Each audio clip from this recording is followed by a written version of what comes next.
কথাটা কার? জোরে কোন কথাটা কার? বেনামাজি যখন কবর করা হবে, বেনামাজির কবরে দুইজন ফেরেশতা আসবে, এসে বলবে মার রব্বু, তোমার প্রভুকে। বেনামাজি বলবে প্রভু? রব মানে তো আমি বুঝি না, আল্লাহ কারে কয় আমি তো জানি না।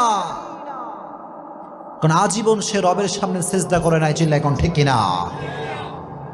মাজার পূজারী যে হবে সেও কিন্তু আল্লাহর সামনে উত্তর দিতে পারবে না, চিল্লা এখন ঠিক কিনা? মাজার পূজারী আছে না নাই? মাজারের সামনে সিজদা এরকম লোক আছে না নাই? উত্তর করতে পারবে না। প্রথম প্রশ্ন বেঁধে যাবে। দ্বিতীয় প্রশ্ন মান নাবিয়ুকা, হু ইজ ইউর প্রফেট, তোমার নবীর নাম কি, সে উত্তর করতে পারবে না। তৃতীয় প্রশ্ন ওমা দীনুক, তোমার ধর্মের নাম কি, সে উত্তর করতে পারবে না। আল্লাহ বলবেন ওর কবরটাকে আগুন দিয়ে জ্বালিয়ে দাও, কবরটাকে ছাড়